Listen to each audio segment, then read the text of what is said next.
বিসমিল্লাহির রহমানির রহিম। প্রিয় দর্শক, আশা করি আপনারা সকলে ভালো আছেন।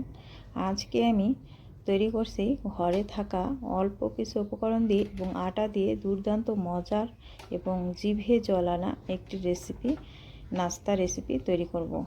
তো এই নাস্তাটা তৈরি করে আপনারা বাচ্চাদের স্কুলের টিফিনে দিতে পারেন এবং সকাল বিকালের নাস্তায়ও পরিবেশন করতে পারেন।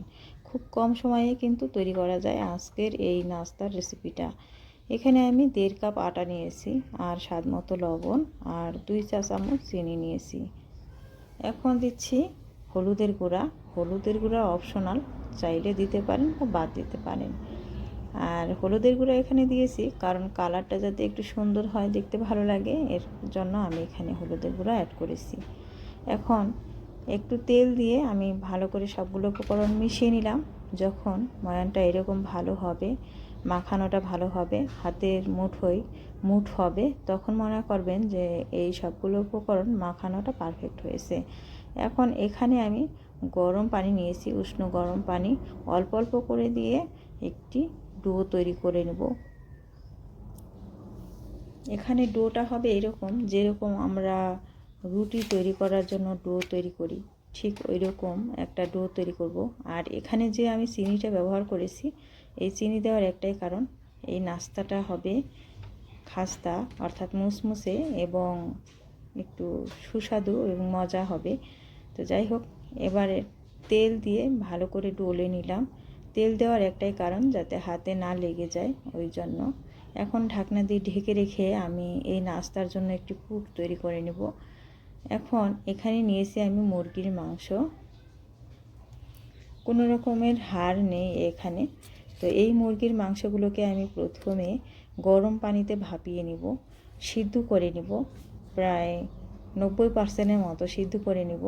আর পানিতে ভাপিয়ে নেওয়া বা সিদ্ধ করে নেওয়ার একটাই কারণ, মুরগির মাংসের মধ্যে কিন্তু অনেক ধরনের ওষুধ দিয়ে বড় করা হয়।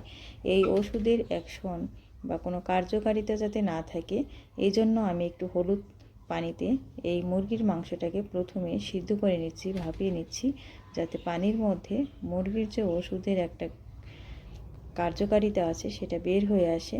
তো আমার কাছে এরকম মনে হচ্ছে, তাই আমি এটা করেছি, আপনারা চাইলে বাদ দিতে পারেন। তো যাই হোক, এখন এই মুরগির মাংসটাকে এইভাবে সিদ্ধ করে নিলাম, ভাপিয়ে নিলাম। এখন এই পানির থেকে মুরগির মাংসগুলোকে তুলে নিব।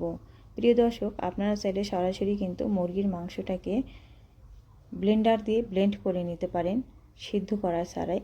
তবে আমি মনে করি এভাবে একটু ভাপিয়ে নিলে সবচেয়ে বেশি ভালো হয়। এখন হাত দিয়ে আমি এইভাবে এই মুরগির মাংসটাকে ছাড়িয়ে নিচ্ছি।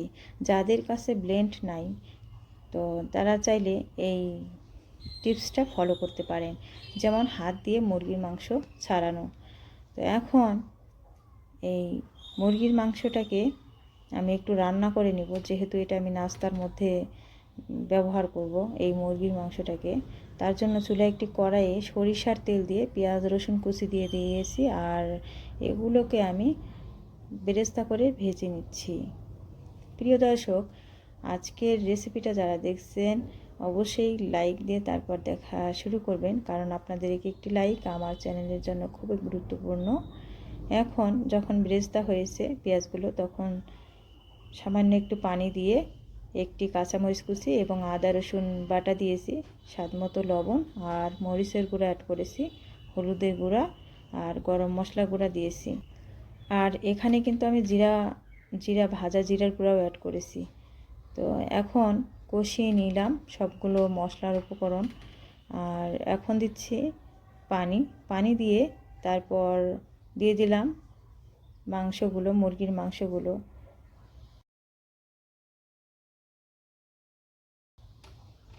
এখানে তো আমি হাত দিয়ে মুরগির মাংসগুলোকে ছাড়িয়ে নিয়েছি। তো আপনারা চাইলে ব্লেন্ডার দিয়ে ব্লেন্ড করে তারপর এইভাবে কষানো মশলার মধ্যে দিয়ে দিতে পারেন। এরপর পরিমাণ মতো পানি দিয়ে এই মাংসটাকে আমি রান্না করে নিচ্ছি। তো এর মাঝখানে কিন্তু আমি কয়েকবার ঢাকনা খুলে নেড়ে দিয়েছি কয়েকবার। আর চুলার আঁচ কিন্তু সবসময় লোতে, মিডিয়াম টু লো এর মাঝামাঝিতে রাখতে হবে। তো কোনো রকমের পানি নেই, আশা করি দেখে আপনারা বুঝতে পারছেন। তো তো হয়ে গেছে মুরগির মাংস। এদিকে নামিয়ে রেখে আমি এই যে রেস্টে রেখেছিলাম আটাটাকে, তো আটাটা দেখতে পাচ্ছেন কত সুন্দর সফট হয়েছে, একদম পারফেক্ট হয়েছে। এখন হাতের মধ্যে একটু তেল নিয়ে এখন লিচি কেটে নিব এই আটার মধ্য থেকে। তো এখন এখানে এই আটার ডোর সাইডে একটু শুকনো আটা নিয়ে নিলাম। আমি এখানে আটা নিয়েছি, আপনারা চাইলে কিন্তু ময়দা দিয়েও এই নাস্তাটা তৈরি করতে পারেন। তো এখন পরিমাণ মতো আমি এখানে লিচি কেটে নিচ্ছি। সবগুলো এক সমান হওয়ার জন্য লিচি কেটে নিলে এই আটার থেকে তাহলে কিন্তু খুব ভালো হয়। তো এখন পাটার মধ্যে আমি কিছুটা পরিমাণ শুকনো আটা নিয়ে তারপর এইরকম চ্যাপটা চ্যাপটা করে একটু মোটা সাইজ করে রুটি বানিয়ে নিচ্ছি হাত দিয়েই। কোনো রকমের বেলাবেলি করার দরকার নেই বেশি। তো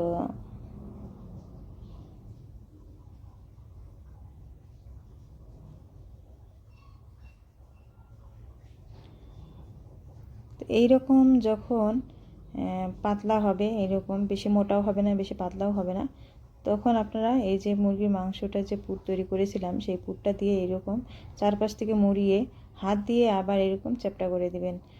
হালকা হাতে একটু চাপ দিবেন, ব্যাস হয়ে গেল। কোনো রকমের কষ্ট ছাড়াই একদম পুরি। এই পুরিটা আপনারা কোনো রকমের তেল ছাড়াই তৈরি করতে পারেন, রান্না করতে পারেন। তো যাই হোক, আমি সবগুলো এই নাস্তা পুরিটা তৈরি করার জন্য সবগুলোই তৈরি করে নেব আর কি। এখন একটি প্লেটের মধ্যে শুকনো আটা দিয়েছি, এই আটা দিয়ে এই এক একটা পুরি বা নাস্তা রেখে দিচ্ছি। কারণ কি জানেন, যাতে প্লেটের মধ্যে এই নাস্তা বা পুরিগুলো লেগে না যায়। অনেকগুলো যেহেতু তৈরি করব, এই যে তৈরি করে নিয়েছি নাস্তা বা পুরিগুলো। এখন হালকা তেলের মধ্যে আমি এই নাস্তা বা পুরিগুলো ভেজে নিচ্ছি। অনেকেই কিন্তু ডুবো তেলে ভাজেন এই পুরিগুলো, আপনারা চাইলে তাও করতে পারেন। তো সবসময় তো বেশি তেল দিয়ে ভাজা সম্ভব না, তো কম তেলেই ভাজলে সবচেয়ে পারফেক্ট এবং বেটার। তো যাই হোক, এখন দুই পাশটা উল্টে পাল্টে এরকম ভেজে নিচ্ছি। আর এটা হচ্ছে যেহেতু কম তেলে হালকা ফুলবে। আর চুলার আঁচ কিন্তু মিডিয়ামে রাখতে হবে, তাহলে কিন্তু সবচেয়ে পুরিগুলো ভালো হবে, নাস্তাগুলো ভালো হবে। তো সবগুলো এইভাবে হালকা তেলে আমি ভেজে নিচ্ছি। এইভাবে আপনারা এই নাস্তাটা তৈরি করে যাকেই দিবেন সেই পছন্দ করবে, বাচ্চারা তো খুবই পছন্দ করবে। এইভাবে নাস্তাটা তৈরি করে চাইলে আপনারা ফ্রিজে রেখে 2 দিন পর্যন্ত সংরক্ষণ করে খেতে পারেন। তো এইভাবে সবগুলো নাস্তা আমি তৈরি করে নিলাম, দেখতে পেলেন। আর খুবই খাস্তা এবং মচমচে হয়েছে, গরম গরম খেতে খুবই ভালো লাগে। একবার ট্রাই করবেন। আর কেমন হলো আজকের রেসিপিটা কমেন্ট বক্সে জানাবেন। ধন্যবাদ সবাইকে।